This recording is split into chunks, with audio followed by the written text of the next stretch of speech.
Yo, what's going on, you guys? It's your boy Keaton Talk Sports here, back with another video. As always, do me a favor, like, comment, subscribe. Link is in the box below.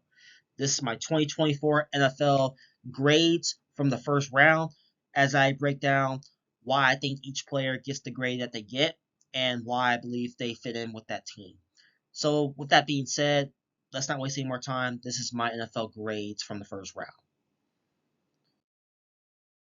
With the first pick, the Chicago Bears go with Caleb Williams, and I'm giving him an A.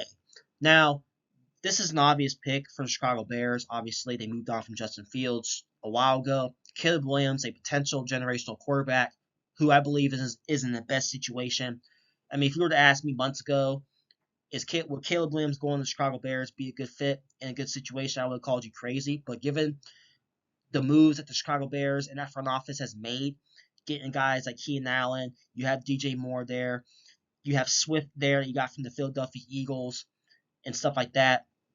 I mean, Caleb Williams is in a great situation as well with that Bears team. So, given his overall skill set, I think he's going to elevate that team a lot, and I think this team is going to be much more improved in 2024. So, love this pick for the Chicago Bears at pick 1. With the second pick, the Washington Commanders go with Jaden Daniels, and I'm giving it a B minus. So the reason I'm giving it a B minus is I'm not questioning Jaden Daniels' talent or skill set because he has all the tools to become a great quarterback in this league. The only concern I have with him is his weight because has a very skinny frame and he is known to take a lot of hits like he's done at LSU. Now at the NFL level, you're going to have to learn how to slide. You're going to have to learn how to just throw the ball away and not do too much to put yourself in a team in jeopardy. So if you want to keep yourself available, and like the saying is, best availability is availability.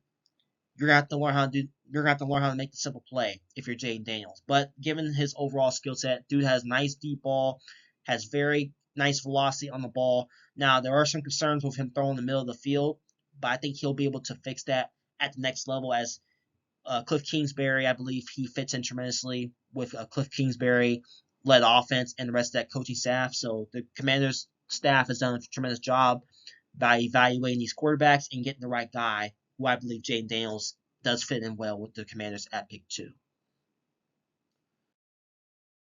With the third pick, the New England Patriots choose Drake May, and I'm giving it an A plus. Now, this is an obvious pick. Obviously, the Patriots needed a quarterback desperately after losing Mac Jones or trading Mac Jones away in earlier in the year. Obviously, the quarterback position has been a struggle bus for the New England Patriots. Drake May, given his overall skill set, I think fits in tremendously what the Patriots want to do. Now, that doesn't mean he's going to start in 2024 because there are some stuff going around that he could sit a year behind a mentor like a Jacoby Brissett who signed to a 1-year deal and learn behind him. I think Jacoby Brissett will be a great mentor for Drake May, who's only 21 years of age. I mean, he has plenty of time to see the field, but I think it's best for the New England Patriots to sit him a year, learn as they continue to try to build the roster around Drake May going into 2025.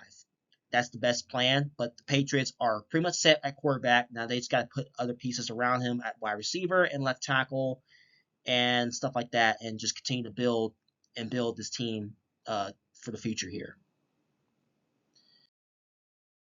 With the fourth pick, the Arizona Cardinals go with Marvin Harrison Jr., and I'm going with an A plus as well. This is an obvious pick. I mean, Kyler Murray is getting a gift. Marvin Harrison Jr. pretty much brings anything to that offense. I mean, like I said, he can catch deep balls. He can catch 50-50 balls. He can separate.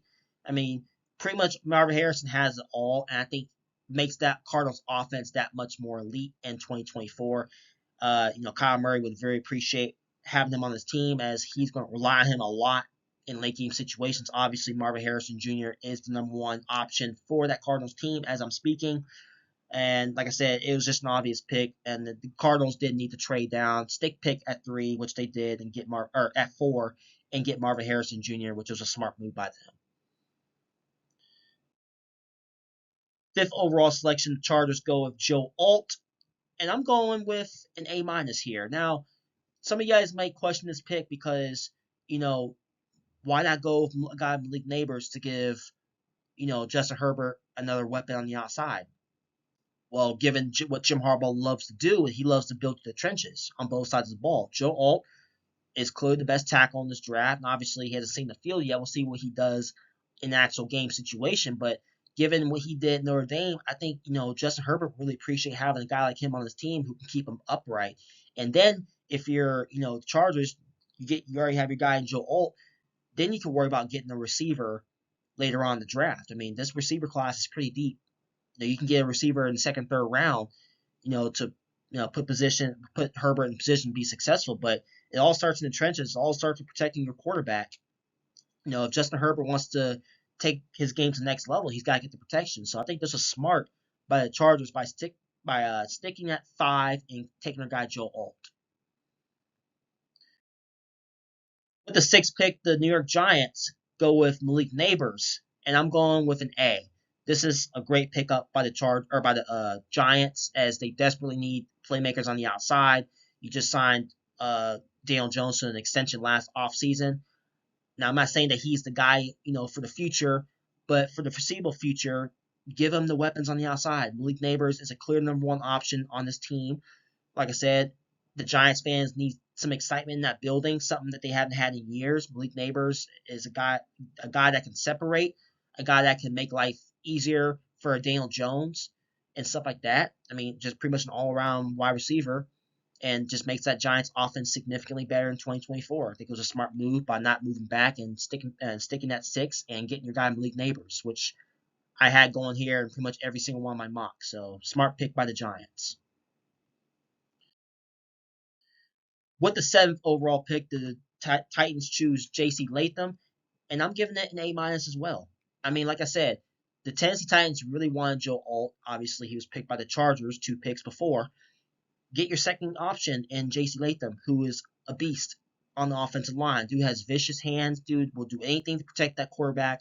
Will Levis would appreciate having a guy like him on the offense to protect them at all costs. A guy that has taken a lot of hits towards the end of last year.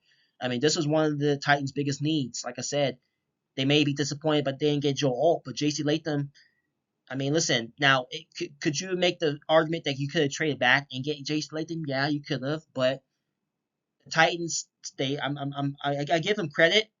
I give Callahan credit by sticking to his word. Offense tackle was the obvious need for this team, and they stuck and chose J.C. Latham. I love it. It keeps Will Levis upright, and obviously you're pretty much set at wide receiver. You got Calvin Ridley, and you still have DeAndre Hopkins there at wide receiver. So, win-win situation, in my opinion, for the Titans at pick 7. Pick number 8, the Atlanta Falcons go with Michael Penix Jr., a very, very surprise pick, and I'm giving it an F. Now, I'm just as lost as everybody else with this pick. I don't understand why the Atlanta Falcons go with Michael Penix when you just signed Kirk Cousins to a 4-year deal. It makes absolutely no sense. Like, I thought this pick would have been Dallas Turner, if not maybe Leatu Latu, one of the best edge rushers in the game.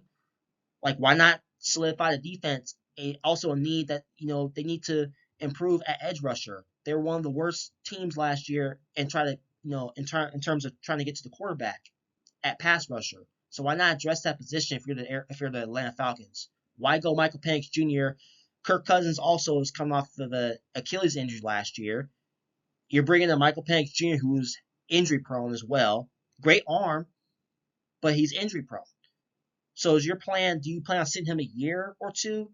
I mean, it's not like he's 21 years of age. This dude is 23, going on 24. So by the time he plays, he's going to be about 24, 20, or 25, 26 years old by the time he sees the field. I don't understand the thought process of the front office of the Atlanta Falcons with this pick. It just doesn't make sense for me. It just causes chaos, and it just, in my opinion, it's very awkward in that quarterback room because you just signed Kirk Cousins, a dude, to a 4-year deal. I'm just saying he's injury prone, but what direction are you trying to go if you're the Atlanta Falcons? Are you trying to win now, which I thought they were in a win now mode with Kirk Cousins? Now you pick Michael Penix. I don't know. I have nothing else to say with this pick. It just doesn't make sense for me. But Michael Penix is a good talent, but just the timeline doesn't make sense for me with the Falcons pick. With the 10th overall pick, the or ninth overall pick, the Chicago Bears go of Roman Dunze, and I'm giving it an A minus. Love this pick for the Chicago Bears. Gives Caleb Williams another option offensively. I mean, the Bears are loaded, bro.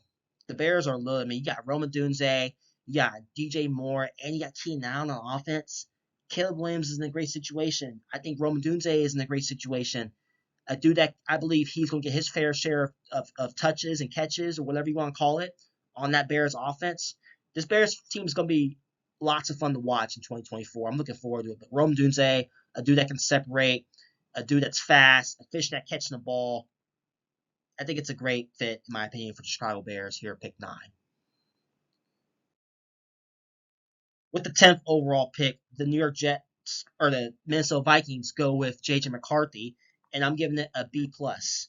It's one of those things where JJ McCarthy has been getting a lot of hype as of late, in terms of being a top 3 pick. People are saying, well, he's a top 3 worthy player in this draft. I didn't agree with that because I think the Minnesota Vikings, and I give them credit too, because they didn't have to trade up. You could have traded up with a team like the Patriots or the Cardinals to select J.J. McCarthy or potentially Drake May, but the Vikings didn't have to move. I mean, they moved up a spot, but they barely had to move to get J.J. McCarthy. Obviously, it was a much need after losing Kirk Cousins. I think J.J. McCarthy's in a good situation. You have Justin Jefferson still there, Jordan Addison there to still work with offensively. J.J. McCarthy, a guy that doesn't, put the ball harm's way, hasn't been asked to do much in terms of passing at Michigan. But he has talent to work with, and like a dude that doesn't do too much offensively, and nothing's there, he throws the ball away. So Minnesota Vikings fans should be excited with this pick, in my opinion. J.J. McCarthy brings another demeanor to that offense, and I think obviously he's going to be the starting quarterback in 2024. So it's a great selection for the Vikings here at pick 10. With the 11th pick, the New York Jets go with Olu Fashanu, and I'm going with a B plus as well. I think this is a good selection for the New York Jets. A much need for Aaron Rodgers, who was sacked in 4 plays last year.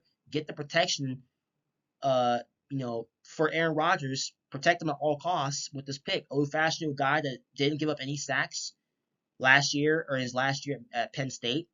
Now, if you were to ask me, would I go with him at 10? I wouldn't have gone with Fashanu at 10. I probably would have gone, me personally, I would have gone with Troy Fatanu with this pick because he can play on all sides of the offensive line, including guard.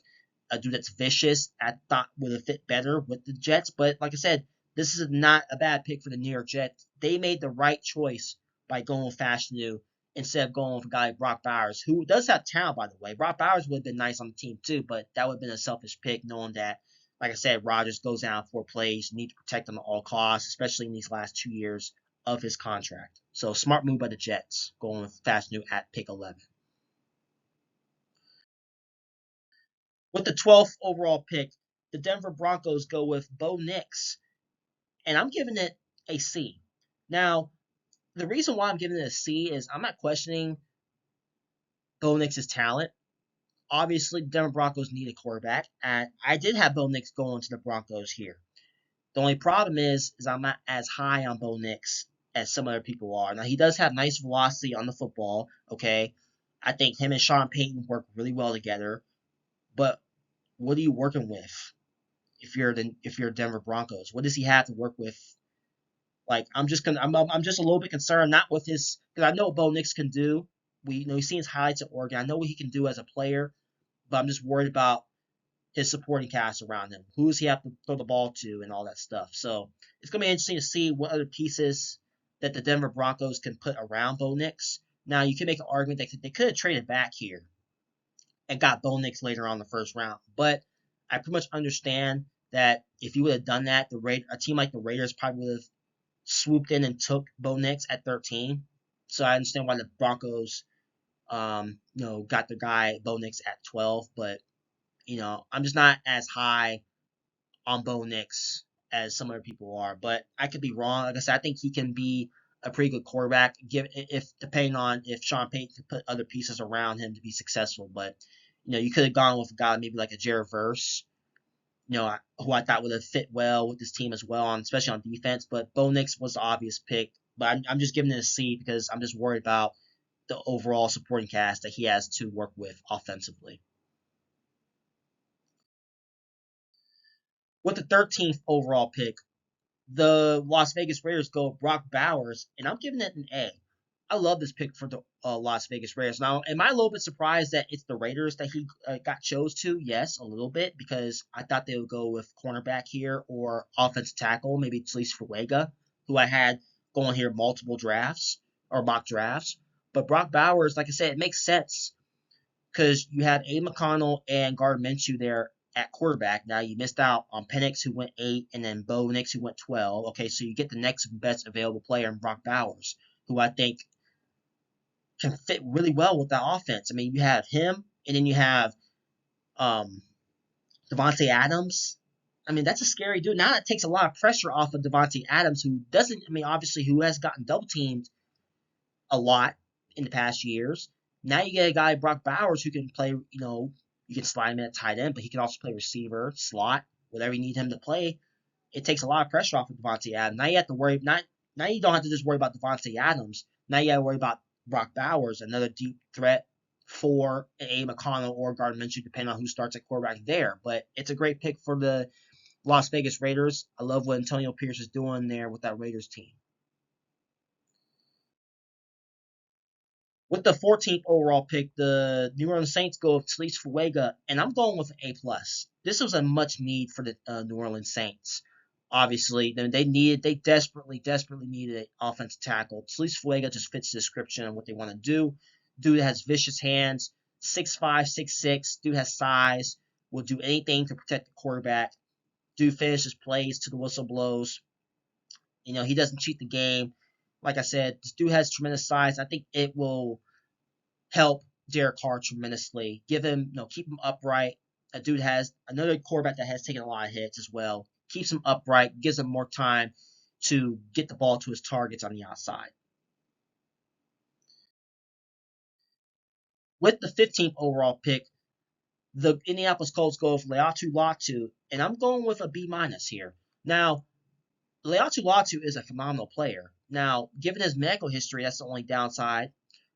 But this was not a position of need for the Colts. The position of need was cornerback, or if not cornerback, maybe Brock Bowers if he would have fell at 15. But Leatu Latu, this does improve their defense, given his overall skill set.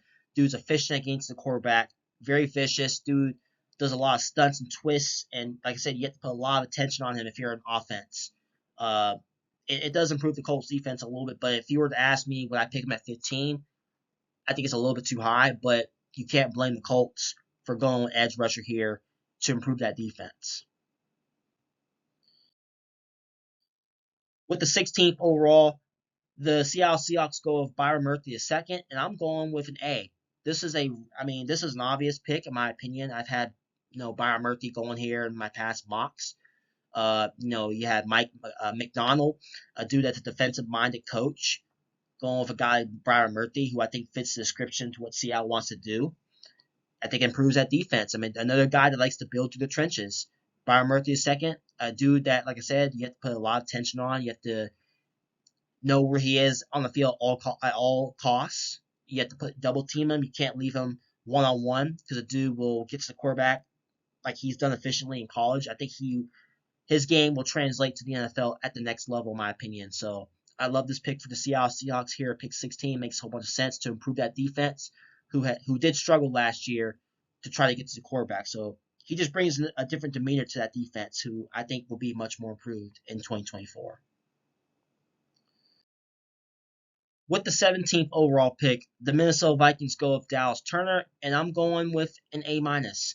Now, I love this for the Minnesota Vikings, obviously. Now, this surprised me a little bit because I didn't have them going to Minnesota. I thought Minnesota would trade their number 11 and 23 picks up to maybe get that third or fourth overall pick, but they stuck with the picks, obviously. But Dallas Turner, it makes sense here. Best player available, improves that defense significantly. I think given his overall skill set, dude is very ferocious. A dude that I wouldn't want to go up against on a weekly basis, especially in that division that he's in. But like I said, his overall skill set just fits to what the Vikings want to do. You get your guy in JJ McCarthy at quarterback. You pretty much set there. You get the best edge rusher, in my opinion, in this draft in Dallas Turner, and improves that defense significantly. I just love it for the Minnesota Vikings. I think Minnesota Vikings know what they're doing, and I think Dallas Turner, just like I said, brings another demeanor to that defense and improves their defense in 2024. With the 18th overall pick, the Cincinnati Bengals go with Amarius Mims, and I'm going with a B. Now, this pick makes a whole bunch of sense in terms of the position because you need an offense tackle that can protect Joe Burrow at all costs. I love it. But Amarius Mims only has 7 starts at right tackle in his career at Georgia. Now, he does have size. It makes a whole bunch of sense. Um, But like I said, it's a position that the Bengals desperately need. Joe Burrow is a player that has taken a lot of hits throughout his NFL career and last year as well. So get your guy Marius Mims that can protect Joe Burrow at all costs. Now, another guy I probably would have gone with was probably Troy Furtado, who went to Pittsburgh. You could have picked Troy Furtado up at this pick, but you can't go wrong going with Marius Mims, a guy that's 6'7", 6'6", 6'7", has size, and will do anything possible to protect that quarterback. Now he just needs to play more and be more consistent. But I think it makes sense for the Bengals to go with Marius Mims to protect your franchise quarterback in Joe Burrow at all costs. With the 19th overall pick, the LA Rams choose Jared Verse, and I'm going with a B plus. Now, Jared Verse, I was kind of surprised he fell this far down. I thought he would go somewhere in the top 10, 15 maybe, but the LA Rams, this is a position in need as well for them because you lost an Aaron Donald to retirement. Jared Verse is a guy, like I said, another guy that's ferocious, is a beast at his position, very efficient against the quarterback, very scary. Uh, Now, is he an Aaron Donald? No, I'm not going that far, but it's a good replacement. It's a good replacement. It keeps that Rams defense competitive.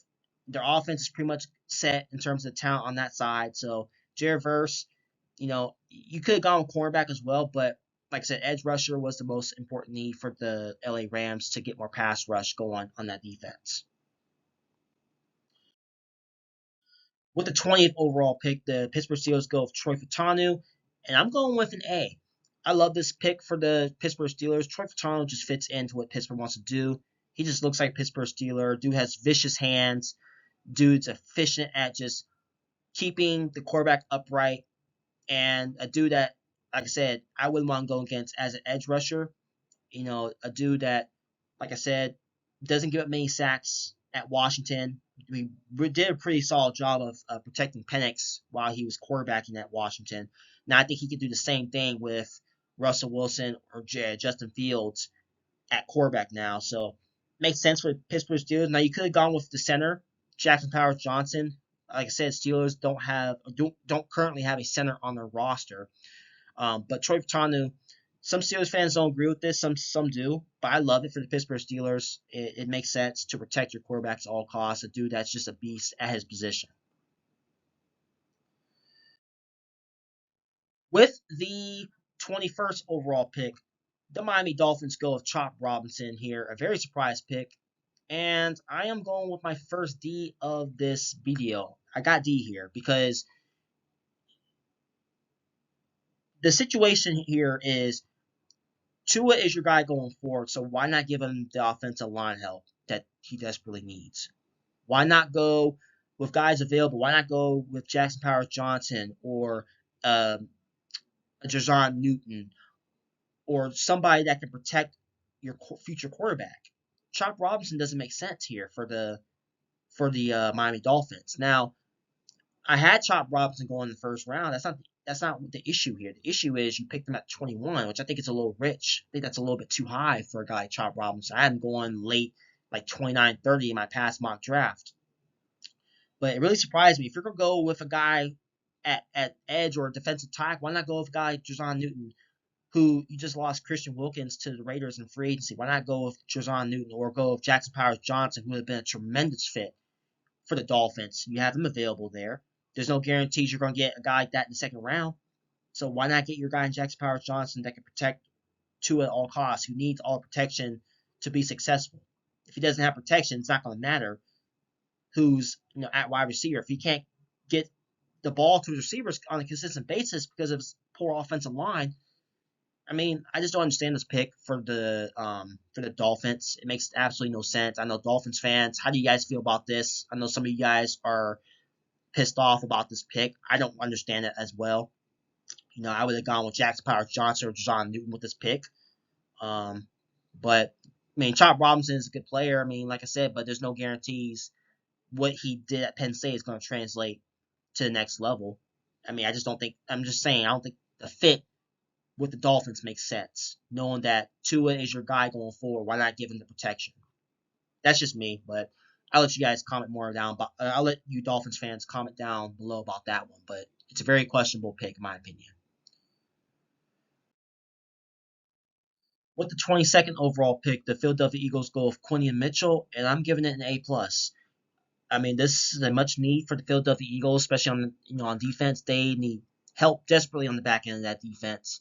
Something that they struggled with really after the 49ers game. They really got dusted on that back end, and they haven't really recovered from that. So Quinion Mitchell, given what he did at Toledo, fits the description of what the Eagles want to do. It's a position of need. He makes that defense significantly better. You saw Micah Parsons the other day. He was pissed off that he went to the Philadelphia Eagles. He really, really wanted Quinion Mitchell on the Dallas Cowboys for whatever reason, even though that wasn't a real position of need for the Cowboys. But this makes the Eagles that much better on that side. Now, they have more work to do, but to start, Quinion Mitchell fits the description of what the Eagles want to do, including the weapons that they already have offensively. They're pretty much set to win that division next year, in my opinion. With the 23rd overall pick, the Jacksonville Jaguars go with Brian Thomas Jr., and I'm giving it an A plus. Now, this is a great pickup, in my opinion, for the Jacksonville Jaguars. You lost on Calvin Ridley in the offseason. Now, could you make an argument they could have gone cornerback? Yes. Could you got maybe like a Nate Wiggins or a Quinion Mitchell or maybe a Terry Arnold here? Yes, to improve that secondary. But Brian Thomas Jr., like I said, best available player. He fits the description what they want to do. Gives Trevor Lawrence another weapon offensively, and all that stuff. Like I said, after losing Calvin Ridley, it just makes their offense that much better. A dude that can separate, very good at separating. A dude that can catch 50-50 catches down the field. A dude that can get open easily and can pretty much do whatever he wants on the football field. So it definitely helps Trevor Lawrence out. He really has no excuses now. You have arguably one of the best wide receivers in this draft on your team now. So take advantage of that and go out and make something happen for the Jacksonville Jaguars. So I love this pick for Brian Thomas Jr. to improve that offense significantly. With the 24th overall pick, the Detroit Lions go with Terrion Arnold, and I'm giving it an A plus. This is a position of need. They desperately need help in the back end of that defense. Like I said, you had one of the best offenses in football last year that was putting points up at a high clip week in and week out, but their defense wasn't able to get it done when it mattered on a consistent basis. So Terrion Arnold, I was kind of surprised he fell this far down the draft, but the Detroit Lions give them credit for trading up from 29 up to 24 to get the guy Terrion Arnold, who I think fits the description on that Lions defense as they desperately need help on the back end. So, like I said, given what he did at Alabama, dude has size, dude's very disciplined on the back end, and can really, really improve that Lions defense in 2024. I love it. Love it for the Detroit Lions. With the 25th overall pick, the Green Bay Packers go with Jordan Morgan, and I'm going with a B. Now, I was kind of surprised that he went in the first round. Now, I'm not saying I'm not saying he isn't first round material, but I was hoping Tyler Guyton would have gone here. I think he would have been a better overall fit for that Green Bay Packers offense. But you can't go wrong with going Jordan Morgan, like I said, to protect and keep Jordan Love upright, who had a tremendous year last year, getting to the division round, losing the 49ers. But Jordan Morgan, 6'5", do has size, a lot of girth on the offensive line, do has hands, nice knee bend, all that stuff. And I think he can definitely do a phenomenal job of keeping Jordan Love upright and giving them more time to throw the ball down the field. With the 26th overall pick, the Tampa Bay Buccaneers go with Graham Barton, and I'm going with an A. Love this pick for the Tampa Bay Buccaneers. Like I said, you're pretty much solidified the quarterback position. You got Baker Mayfield resigned to a deal. You got Mike Evans resigned to a deal. So you pretty much got the receivers on the outside and the quarterback. Get your center for the future, um, or get your guard for the future, and Graham Barton, who could play on either side of the offensive line, including guard. I think it's a phenomenal pickup, in my opinion. It's going to really help Baker Mayfield out, give him more time uh, to progress his, or to, gives him more time to get the ball to his receivers on the outside. So Graham Barton, 6'5", 6'6", tremendous size, good hands. And like I said, I think he's definitely a first round worthy player and can help an offense out tremendously. So Tampa Bay Buccaneers get, in my opinion, they get a steal here at 26.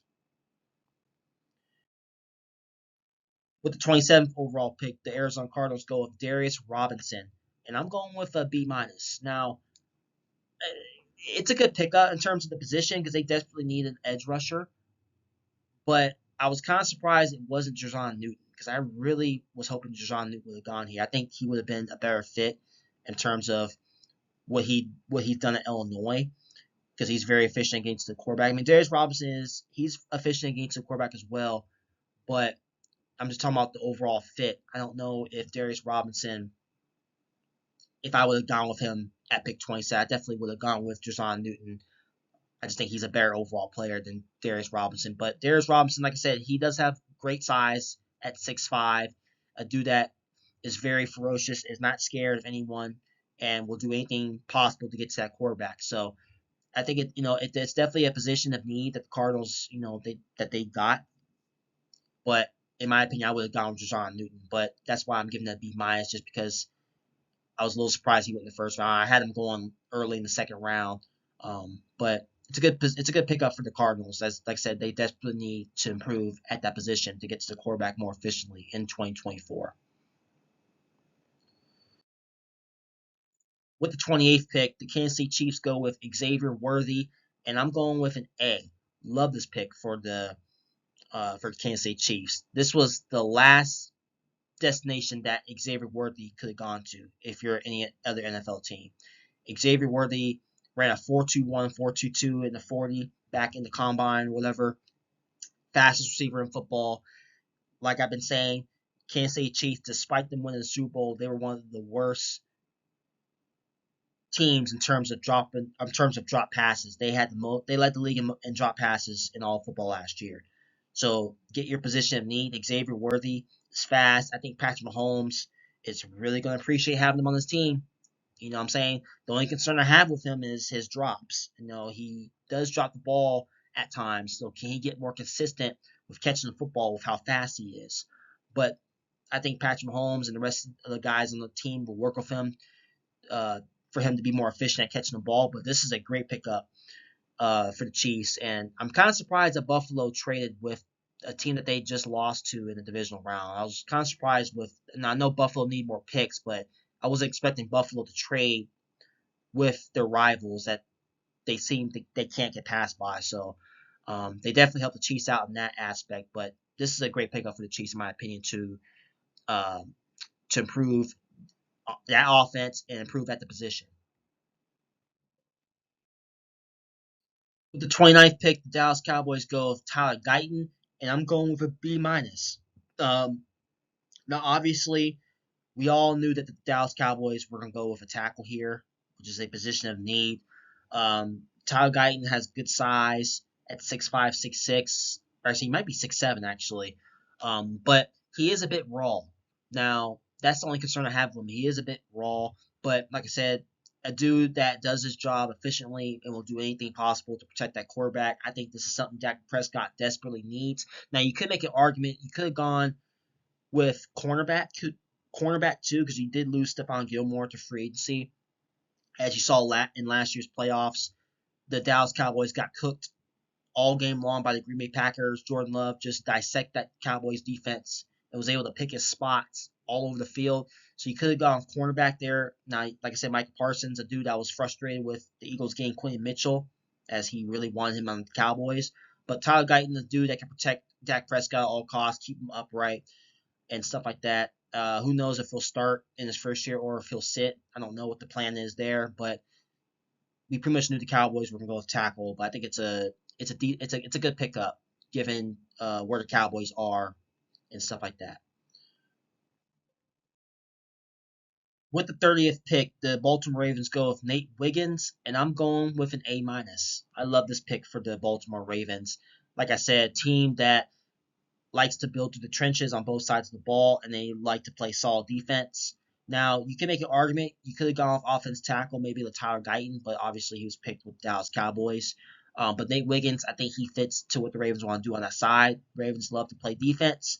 A team that had the best defense last year in all of football. Nate Wiggins, given what he has done at Clemson, I think will translate to the next level, and I think it will help that Ravens defense stay elite and one of the best defenses in football next year. Now, there are some concerns, though, with his weight. He is a bit skinny. He has a skinny frame, but that doesn't take away from what this dude just does on the football field. If you're not aware as an offense, if you're not aware of where he is on the field, he's going to make you pay. I mean, just go watch his highlights. Dude had a lot of interceptions. Dude's very disciplined, is always at the right spots at the right time. I think it's a phenomenal fit, in my opinion, for the Baltimore Ravens. With the 31st overall pick, the San Francisco 49ers go with Ricky Pearsall, and I'm going with a B plus. Now, the only reason I'm going with a B plus here at this pick is because I'm a little surprised that the 49ers went this route by going with Pearsall. Now, a position of need for the 49ers was cornerback and offensive tackle, who I had going here in my past mock drafts. But the more I look at it now, the more that this pick makes sense because you have a situation that Debo Samuel and or Brandon Ayuk are on or has been traded to get or has been rumored to get traded in the past and now. So my point is, let's say if Brandon Ayuk gets traded, you have your guy Ricky Pearsall. Now I haven't watched him much, but I've seen a little bit of his highlights. This dude is very good. I mean, he's fast. This dude has really good hands. Doesn't drop many passes. Very efficient catcher. Gets yards after the catch. I think he can help the 49ers offense a lot, and it gives Brock Purdy another weapon. Assuming that if Brandon Ayuk or Debo gets traded, we'll see what happens there. Nothing's official yet, but I understand why the 49ers went this route, but I thought, they would go more towards the cornerback or offense tackle, which was more of an important need. But I understand uh, the long term answer for the 49ers was to go Ricky Pearsall here at pick 31, assuming, like I said, if Debo or Brandon Ayuk gets traded somewhere else. So it's a good pick. I like it. Given him what he did at Florida, I think he can definitely translate what he did in Florida to the 49ers. With the 32nd overall pick, the Carolina Panthers go with Xavier Legette, and I'm going with a B. Now, I like this pick for the Carolina Panthers.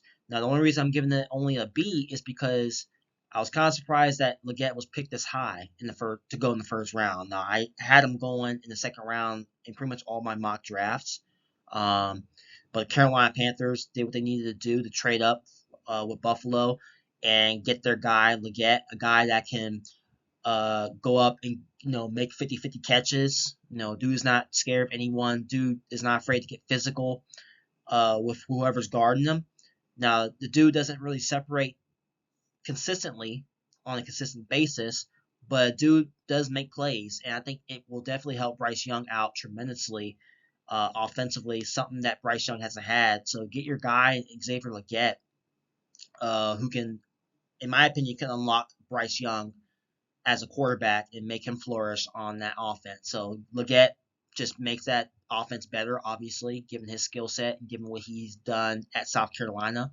So I like this pick for the Carolina Panthers. It's not a bad pick. I also would have gone with a guy maybe like Lad McConkey, dude that can separate more efficiently. It's fast, that has hands.